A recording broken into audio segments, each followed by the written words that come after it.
ಅಸ್ಸಲಾಮು ಅಲೈಕುಂ ವರಹಮತುಲ್ಲಾಹಿ ವಬರಕಾತುಹು. ಮನುಷ್ಯ ಎಂಬ ನಾಲ್ಕಕ್ಷರದ ಪದಕ್ಕೆ ಹಲವಾರು ವ್ಯಾಖ್ಯಾನಗಳಿಗಿಂತಲೂ ಆಳವಾದ ಅರ್ಥವಿದೆ. ಮನುಷ್ಯನಲ್ಲಿ ಇರಬೇಕಾದ ಗುಣಗಳು, ಒಳ್ಳೆಯ ಕಾರ್ಯಗಳು, ಸತ್ಸ್ವಭಾವ, ಇತರರಿಗೆ ಕರುಣೆ ಇವೆಲ್ಲವೂ ಒಬ್ಬ ಮನುಷ್ಯನನ್ನು ವ್ಯಾಖ್ಯಾನಿಸುತ್ತವೆ. ಪವಿತ್ರ ಇಸ್ಲಾಂ ಈ ಗುಣಗಳ ಬಗ್ಗೆ ವಿವರವಾಗಿ ಕಲಿಸುತ್ತದೆ. ಆದರೆ ಇದು ಇಸ್ಲಾಂನ ವಿಶೇಷತೆ ಮಾತ್ರವಲ್ಲ. ಎಲ್ಲಾ ಧರ್ಮಗಳು ಮನುಷ್ಯನನ್ನು ಒಳ್ಳೆಯವನಾಗಿರಲು ಕಲಿಸುತ್ತವೆ. ಯಾವ ಧರ್ಮವೂ ಮನುಷ್ಯನನ್ನು ಕೆಟ್ಟವನಾಗಿರಲು ಕಲಿಸುವುದಿಲ್ಲ. ಬದಲಿಗೆ ಒಳ್ಳೆಯ ಕಾರ್ಯಗಳ ಮೂಲಕ ಜೀವನವನ್ನು ಉತ್ತಮಗೊಳಿಸಲು ಪ್ರೇರೇಪಿಸುತ್ತವೆ.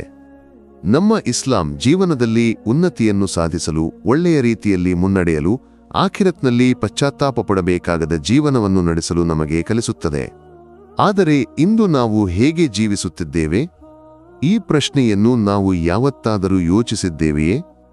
ಈ ವಿಡಿಯೋದ ಥಂಬ್ನೈಲ್ನಲ್ಲಿ ಬರೆದಿರುವುದು ದೇವಸ್ಥಾನದ ಆಲದ ಮರದ ಮೂಲಕ ಅಲ್ಲಾಹ ತೋರಿಸಿದ ಒಂದು ಅದ್ಭುತ ಎಂದು. ಇಲ್ಲಿ ಆಲದ ಮರವು ಕೇವಲ ಒಂದು ಉಪಮೆಯಷ್ಟೇ.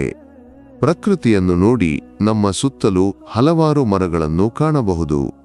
ಅವುಗಳಲ್ಲಿ ದೊಡ್ಡ ಪ್ರಮಾಣದ ಎಲೆಗಳಿವೆ.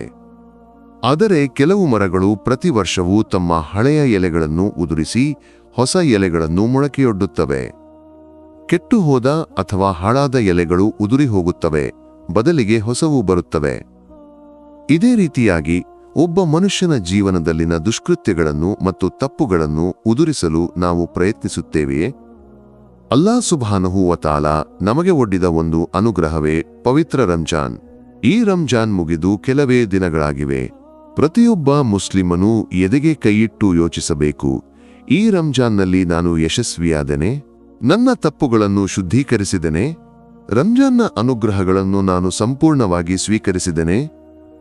ಪ್ರತಿ ವರ್ಷವೂ ರಂಜಾನ್ ಬಂದಾಗ ಅದನ್ನು ನಾವು ಎಷ್ಟು ಪ್ರಾಮಾಣಿಕವಾಗಿ ಸ್ವೀಕರಿಸುತ್ತೇವೆ? ಈಗಲೇ ಒಂದು ಪ್ರತಿಜ್ಞೆಯನ್ನು ತೆಗೆದುಕೊಳ್ಳೋಣ. ಮುಂದಿನ ರಂಜಾನ್ನಲ್ಲಿ ಎಲ್ಲಾ ಉಪವಾಸಗಳನ್ನು ಪಾಲಿಸಲು ಎಷ್ಟು ಸಾಧ್ಯವೋ ಅಷ್ಟು ಕುರಾನ್ ಓದಲು, ಹೆಚ್ಚಿನ ಒಳ್ಳೆಯ ಕಾರ್ಯಗಳನ್ನು ಮಾಡಲು ನಿರ್ಧರಿಸೋಣ. ಒಂದು ಮರದ ಹಳೆಯ ಎಲೆಗಳು ಉದುರಿ ಹೊಸವು ಬರುವಂತೆ ನಮ್ಮ ತಪ್ಪುಗಳನ್ನು ರಂಜಾನ್ನ ಬೆಳಕಿನಲ್ಲಿ ತೊಡೆದುಹಾಕಿ ತೌಬಾ ಮಾಡಿ ಅಲ್ಲಾಹನ ಕಡೆಗೆ ಮರಳೋಣ. ನಾಳೆ ಮರಣಿಸಿದರೆ ಆಖಿರತ್ನಲ್ಲಿ ಪಶ್ಚಾತ್ತಾಪ ಪಡಬೇಕಾದ ಸ್ಥಿತಿ ಒಬ್ಬ ಮುಸ್ಲಿಮನಿಗೆ ಇರಬಾರದು.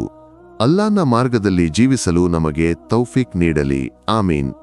ಈ ವಿಡಿಯೋ ನಿಮ್ಮನ್ನು ತಲುಪಲು ಕಾರಣವಾದವರಿಗಾಗಿ ವಿಶೇಷವಾಗಿ ದುವಾ ಮಾಡಿ ಎಂದು ನೆನಪಿಸುತ್ತೇನೆ. ಇನ್ಶಾ ಅಲ್ಲಾ ಮತ್ತೊಂದು ವಿಡಿಯೋದೊಂದಿಗೆ ಮತ್ತೆ ಭೇಟಿಯಾಗುತ್ತೇವೆ.